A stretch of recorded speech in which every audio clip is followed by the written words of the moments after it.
You know that feeling when your work relationships just feel kind of shallow, or there's this weird friction you can't quite put your finger on? Well, it turns out that's not about you lacking people skills. It's actually all about biology. We're going to dive into these hidden signals, these tiny little micro cues our brains are constantly using to build trust in a split second. It's like the invisible architecture of connection. So let's get into it.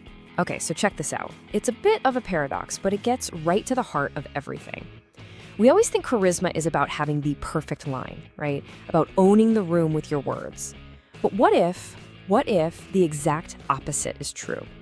The science is showing us that trust isn't built with some brilliant argument. Nope. It's actually built in the milliseconds between the words. It's in those pauses, those quiet moments, that connection really happens. So let's really think about this for a second. What if the real game changer for you, for your career, your leadership, your team's vibe, isn't about writing better emails? What if it's about mastering the signals you send when you're not even talking? These little nonverbal microsignals are the bedrock of every single important conversation you'll ever have. And that's exactly what we're going to break down. All right, so this brings us to our first big idea, the charisma paradox. See, we're all trained to focus on what we're going to say next, but our brains, they're wired for something totally different. Before anyone even hears your brilliant idea, their brain is already running this super fast, subconscious background check on you. It's just trying to answer one simple, primal question. Are you safe? And let me be super clear. This is not some fluffy, soft skill. This is a hardwired, biological reality. Every person you meet is scanning you for these tiny signals. And look, the goal here isn't to manipulate anyone. It's just to lower that feeling of social threat so people can actually think clearly and listen to what you have to say. You gotta remember, trust isn't the cherry on top. It's the absolute ground floor for any real communication. So, what happens when those safety signals just aren't there? Well, you get what we can call the invisible colleague problem. And you know exactly what this feels like. It's that feeling of being overlooked, of talking into a void. I mean, we've all been in that meeting where you feel like you're talking to a brick wall, right? Or when your ideas just seem to disappear. That feeling, it has a real, measurable cost. And here's the crazy part. Here's why that feeling is so draining. On a neurological level, your brain's threat detector, the amygdala, it literally cannot tell the difference between a physical threat, like, say, a lion jumping out at you, and a social threat, like being ignored by your team. The response in your body is almost identical. So that feeling of being invisible at work, it is not just in your head. It's a real physical threat response. Now, when that threat response gets triggered over and over, day in and day out, it creates what we call a social tax. Think of it like a battery drain on your brain. In this modern rush for efficiency, just swapping data and moving on, we accidentally create these environments where everyone's brain is on low-grade alert all the time. And what happens? People stop sharing their best ideas. They get defensive, and the whole team just becomes fragile. Okay, so how do we fix this? How do we stop paying this invisible social tax? The answer, believe it or not, isn't complicated at all. It's a really simple but powerful framework for deliberately signaling social safety. We're not talking about grand gestures here, we're talking about tiny, repeatable habits that literally create the biological conditions for trust. So let's break down this protocol. This whole protocol is built on 3 core habits. That's it. First, we have the presence anchor. That's all about creating space. Second is the narrative echo. This is how you show you truly get it. And third is the nonverbal seal, which is how you keep that connection alive. Put them together and you have a system for turning any conversation into a moment of real connection. Okay, let's start with step 1, the presence anchor. This is so simple, but it is wildly effective. Here it is. After someone finishes talking, you just pause for 3 seconds. That's it. You don't jump in, you don't offer a solution. That little gap, it gives their words weight.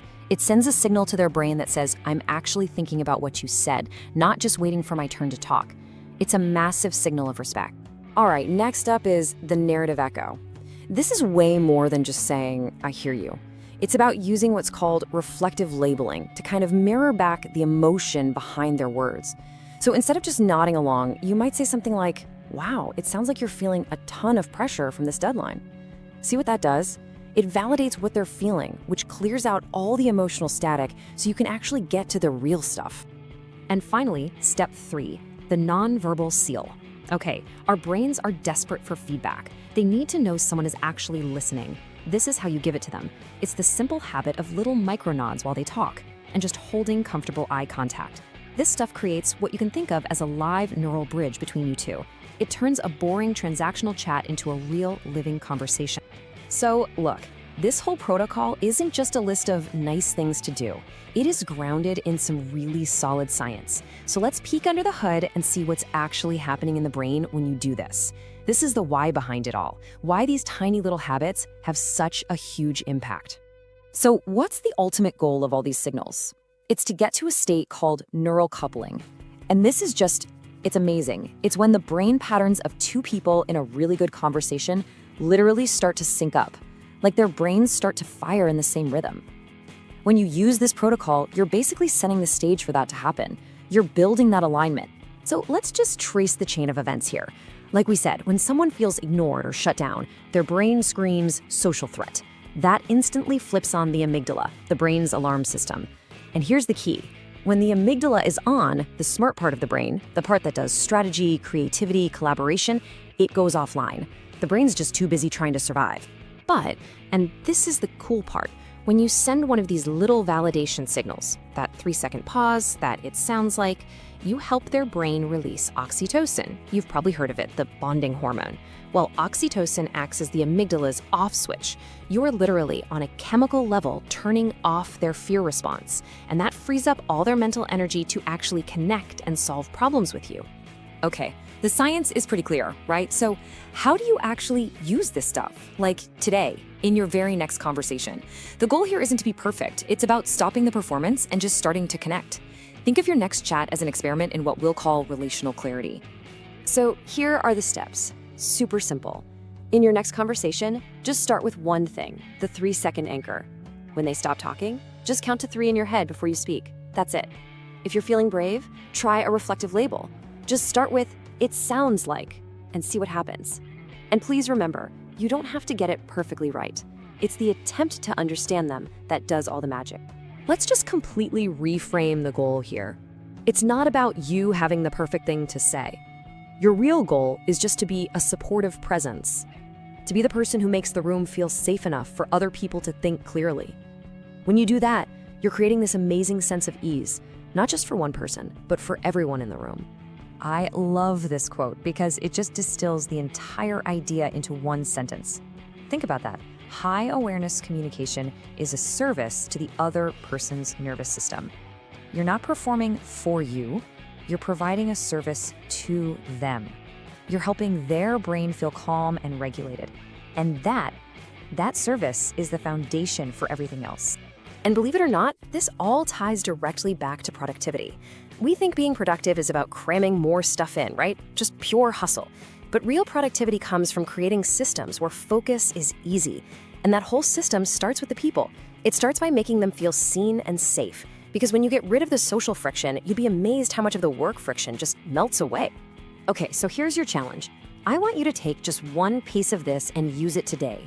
In your very next conversation, doesn't matter if it's with a coworker or your partner, just try the 3-second anchor. That's it. Just that one little thing. And pay attention. Notice how it feels and watch how it completely changes the dynamic of the conversation. So let's end with this, a new mantra for you. So much of our stress around talking to people comes from trying to figure out the perfect thing to say, right? I want you to just let that go. Stop waiting for the right thing to say and just start making space for the other person to feel understood. Because it's in that space, that's where trust is really built.